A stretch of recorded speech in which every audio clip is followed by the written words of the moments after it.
Chapter 3: Secret Societies, Secret Groups and Government. The very word secrecy is repugnant in a free and open society, and we are as a people inherently and historically opposed to secret societies, to secret oaths and secret proceedings. The high office of the President has been used to foment a plot to destroy the Americans' freedom, and before I leave office, I must inform the citizen of this plight. This is a quote by JFK, before he was murdered.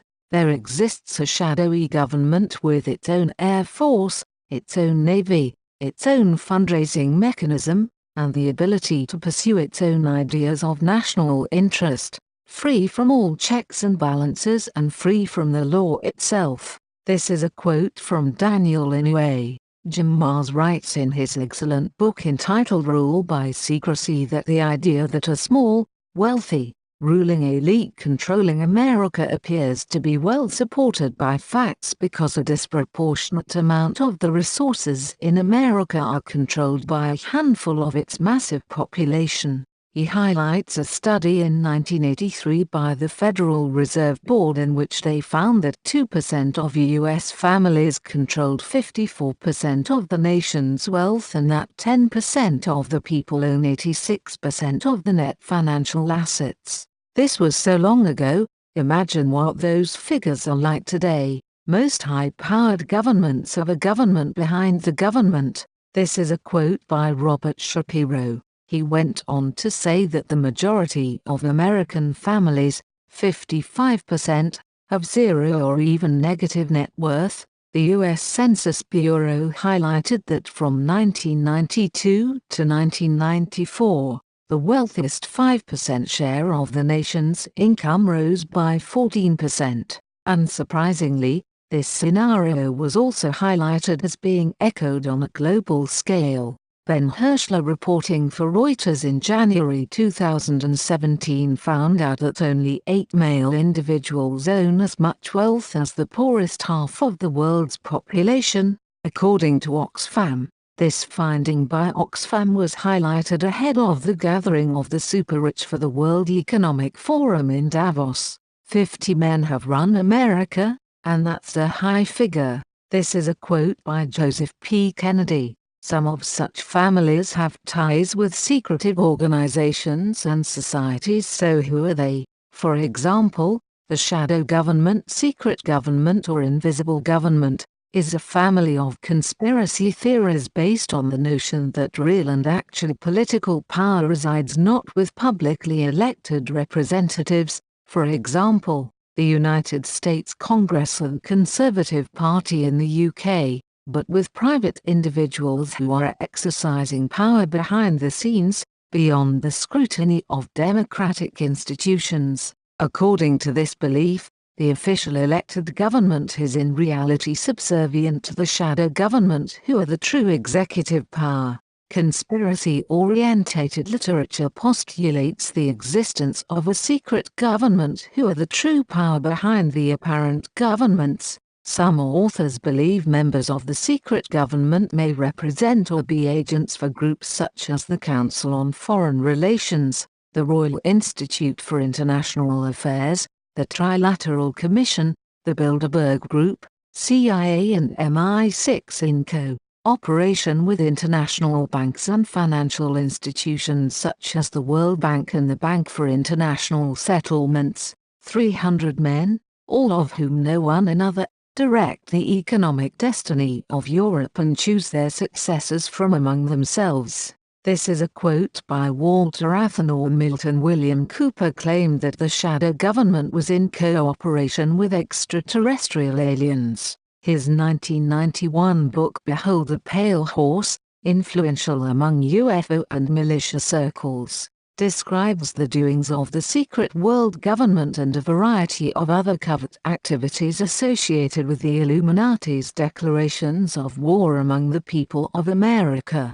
Cooper claimed to have seen secret documents while in the U.S. Navy describing governmental dealings with aliens. Cooper linked the Illuminati with his beliefs that extraterrestrials were secretly involved with the U.S. government, but later retracted these claims. He accused Dwight D. Eisenhower of negotiating a treaty with extraterrestrials in 1954, then establishing an inner circle of Illuminati members to manage relations with them and keep their presence a secret from the general public. Cooper believed that aliens manipulated and ruled the human race through various secret societies, religions, magic, witchcraft and the occult, and that even the Illuminati were unknowingly being manipulated by them. A committee of 300 controls a secret upper-level parallel government that runs Britain and the United States. This is quote by author John Coleman. Cooper described the Illuminati as a secret international organization, controlled by the Bilderberg Group that conspired with the Knights of Columbus, Freemasons, the Skull and Bones and other organizations. Its ultimate goal, he said,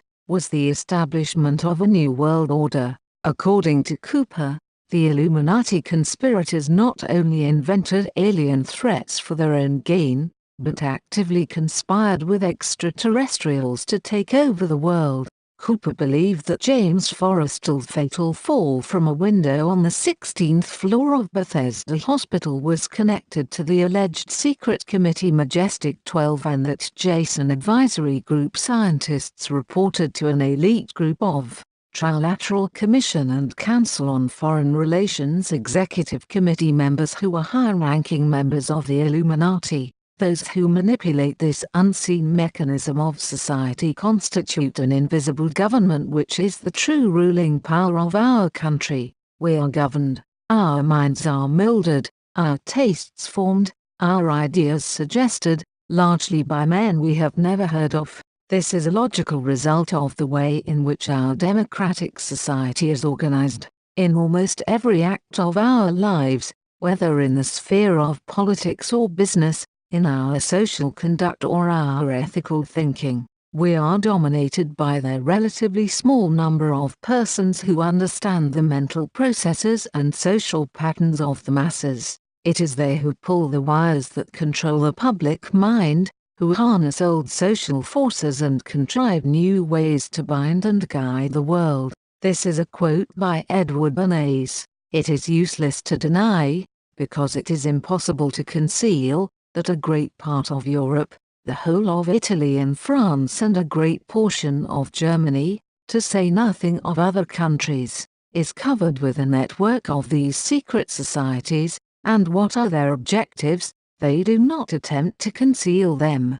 They do not want constitutional government. They want to change the tenure of land, to drive out the present owners of this oil and to put an end to ecclesiastical establishments, churches. This is a quote by Benjamin Disraeli, former British Prime Minister. According to Wikipedia, the shadow government is a family of conspiracies based on the notion that real and actual political power resides not with publicly elected representatives but with private individuals who are exercising power behind the scenes, beyond the scrutiny of democratic institutions.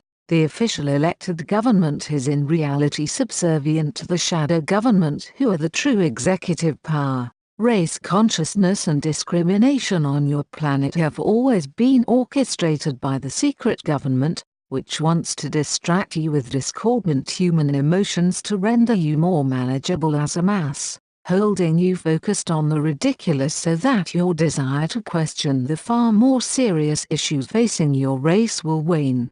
This is a quote by Patricia Corey. Some authors believe that members of the secret government may represent or be agents for groups such as the CFR, the Royal Institute of International Affairs, the TC, the Bilderberg Group, CIA and MI6 in cooperation with international banks and financial institutions such as the World Bank and the Bank for International Settlements. Milton William Cooper claimed that the shadow government was in cooperation with extraterrestrials. As I've already said, Cooper believed that aliens manipulated and ruled the human race through various secret societies, religions, magic, witchcraft and the occult, and that even the Illuminati were unknowingly being manipulated by them. a distinct possibility that will be covered in the next book. It is you that they are fighting. You, the human race, are the target of the secret government. You are the Indians. This is a quote by Patricia Corey. Secretive societies have been around for a very long time, some arising in the Middle Ages, even before the time of Jesus Christ. Many groups were based upon faiths and some had a mystical air about them and many had a common purpose in covering up secrets involving religion, power, money, etc. Some groups started out with a spiritual influence whilst some were of a fraternal nature, and while others had influences within politics. Most of them shared an interest in taking oaths along with penalties if you broke an oath. These included oaths of secrecy, division, obedience, honesty and support. Many secret societies pay respects to a type of deity which ranges from God to founder members to extraterrestrials to satanic forces. Some groups contain rituals that are influenced by magic or lost and forgotten knowledge. The real rulers in Washington are invisible, and exercise power from behind the scenes. This is a quote by Felix Frankfurter. In order to try and contain the size of this book, I have tried to focus on the more recent times instead of the long ago historical facts about these religious and or political groups, and the information provided here gives the reader a flavor of who these groups are and who the members are or have been in the past. This information is provided towards the beginning of the book because of the influence of these groups on the world and the people within them. The members influence the majority of the rest of the information in the book in different ways, as you will see. I will start with the political type groups, but firstly I will provide the reader with information that was provided by a well-known medium in America named Sylvia Brown. She used to go into a trance-like state where one of her spirit guides was able to talk through her, and her spirit guide, who was named Francine,